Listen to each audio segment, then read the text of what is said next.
काकू हमेशा की तरह इस बार भी पाकू के साथ जंगल घूम रहा था। उसने वहाँ पर आम का पेड़ देखा और बोला, पाकू चलो आज हम दानों की जगह आम खाते हैं। हाँ, लेकिन तरीके से खाना, हर बार की तरह कोई चालाकी या मस्ती मत करना तुम। अरे यार, कहो तो भूखा ही चला जाऊं यहाँ से। बोल तो ऐसे रहे हो जैसे तुम सबका कहना मान जाते हो।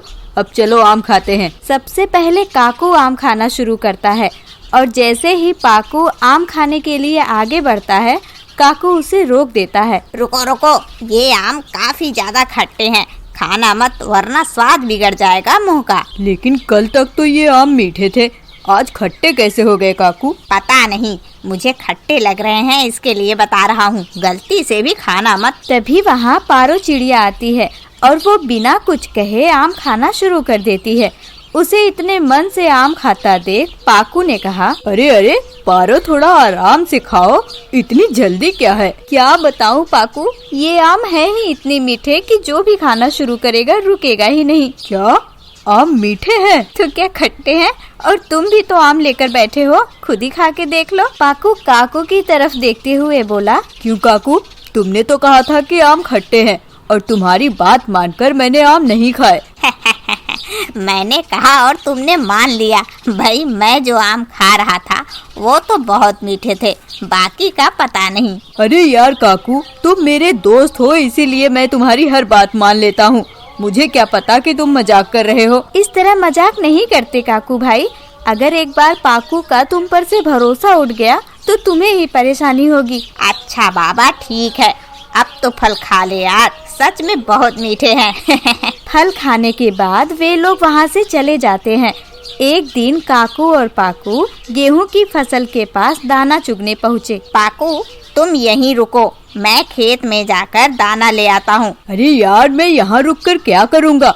मैं भी साथ चलता हूँ, जल्दी से दाना इकट्ठा हो जाएगा। तुम यहीं रुककर निगरानी रखो, कोई आए ना।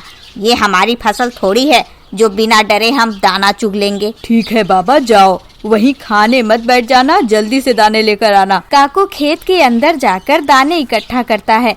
इधर पाकू आराम से बैठा इंतजार कर रहा था।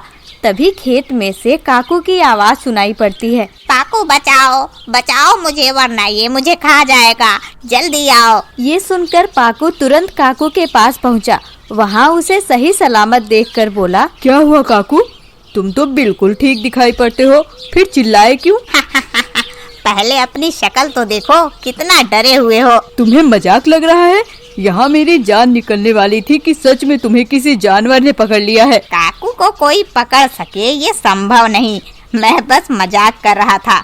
मैंने दाने जुटा लिए हैं, अब अंदर आ ही गए हो तो लेते चलो। वे दोनों दाने लेकर लौट जाते हैं। अगले दिन सुबह सुबह काकू ने पाकू से कहा, पाकू चलो ना, आज हम तालाब में नहाने चलते हैं, उसके बाद दाना चुगने जाएंगे। मैं नहीं जाऊंगा और तुम्हारे साथ तो बिल्कुल भी नहीं जाना मुझे। अरे यार, अभी तक नाराज हो तुम, नहा कर दाना तलाश करने जाओगे तो अच्छे अच्छे दाने मिलेंगे। काकू, तुम्हारे मजाक के चक्कर में मेरी धड़कनें बढ़ जाती हैं। मैं सच कह रहा हूँ, कोई मजाक नहीं करूँगा, अब चलो। ठीक है, चलता हूँ, लेकिन मैं नहाऊंगा नहीं, तुम ही नहाना। ऐसा कहकर वे दोनों तालाब के पास पहुँचे। काकू तालाब में नहाने के लिए कूद जाता है।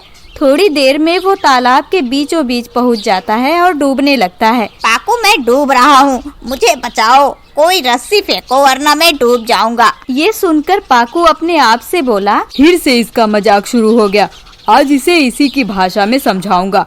मैं यहाँ से चला जाता हूँ, न रहूंगा न ही बेवकूफ बनूंगा। ऐसा सोचकर पाकू वहाँ से बिना कुछ बोले चला जाता है। काकू पानी में डूबता उभरता रहा।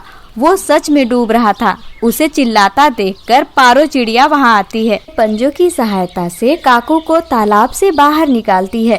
काकू पूरी तरह से डर चुका था। उसे घबराया हुआ देखकर पारो ने कहा, काकू भाई, तुम यहाँ इस तालाब में गिर गए थे या फिर नहाने आए थे? हाँ पारो बहन, मैं नहाने ही आया था, लेकिन नहाते नहाते न जाने कब मैं डूबने लगा, पता ही नहीं चला। ओह, अच्छा हुआ मैं समय रहते आ गई, वरना आज न जाने क्या हो जाता। कम से कम किसी को साथ लेकर तो आना चाहिए ना। अगर मैं न देखती तो कौन बचाता तुम्हें? अरे मैं अपने दोस्त पाकू को साथ लेकर आया था, जब मैं डूबने लगा तो उसे बुलाया मैंने अपनी मदद के लिए, लेकिन उसे लगा कि मैं फिर से मजाक कर रहा हूँ और वो बिना कुछ कहे यहाँ से चला गया। इसीलिए मैंने तुमसे कहा था कि बार बार का मजाक एक दिन तुम ही पर भारी पड़ जाएगा, और देखो वही हुआ ना। ये बात हमेशा याद रखना काकू भाई कि खोई हुई चीज़ वापस मिल सकती है, लेकिन खोया हुआ विश्वास दोबारा नहीं पाया जा सकता।